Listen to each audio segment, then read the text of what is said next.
Wonder Woman Flight of Courage is the newest and best coaster at Six Flags Magic Mountain. It opened in 2022 and was built by Rocky Mountain Construction. It is also the newest and possibly roughest of the RMC Raptors.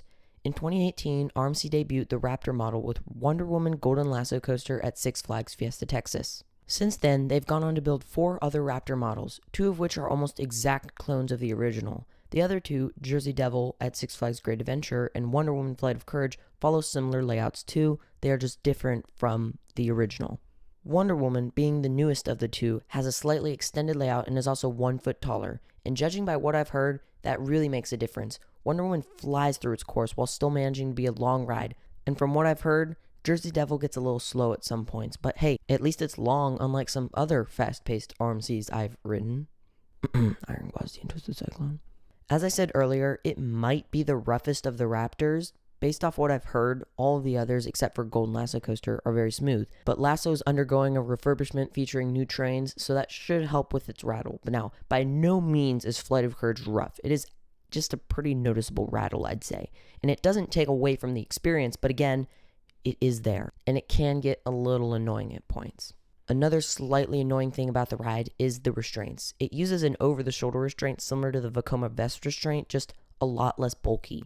They weren't uncomfortable. They definitely took away from the airtime, which is a bummer because this ride has some of the best airtime hills I've ever experienced. But what annoyed me about the restraint is that there was a handlebar that extended out from the part that touched your waist, and it was angled down, so when the restraint was pulled all the way down, it's like when I was riding with the restraint almost all the way down because I'm not large at all, the handlebar dug into my legs, and it was especially bad on the airtime hills when you're being launched up in your restraint, and it was even worse for my little sister who's even smaller, and she said that it actually hurt her because the bars being pushed down into your knees, and yeah, it wasn't very comfortable.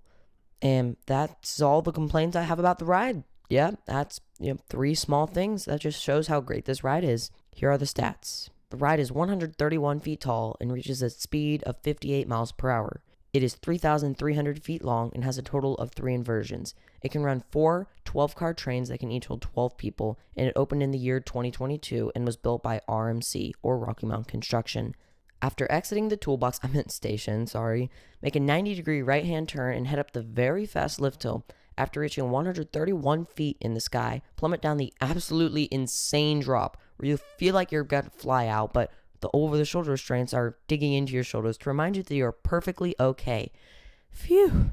And then head up a dive loop that you think will just be okay, but then you get ejected out of your seat when you were least expecting it. Yeah, it's even better in the front. It reminds me of the dive loop on Velocicoaster. It's just a lot more intense. Yeah. It's actually kind of crazy. Drop back down all the way to the ground like that before heading up a giant camelback. A nice big ol' sustained ejector camelback. Then an inverted camelback, otherwise known as a 0G stall. The stall isn't the best stall. In fact, it's not even the best in the park, but hey, it's still pretty good. It's fairly long and it's overall middle of the pack stall. Stalls are usually pretty good. Now, some aren't. Again, Iron Gwazi and Velocicoaster this time. But it's still pretty good. Next is the turnaround. If you're in the front, you'll get some light ejector going in and out.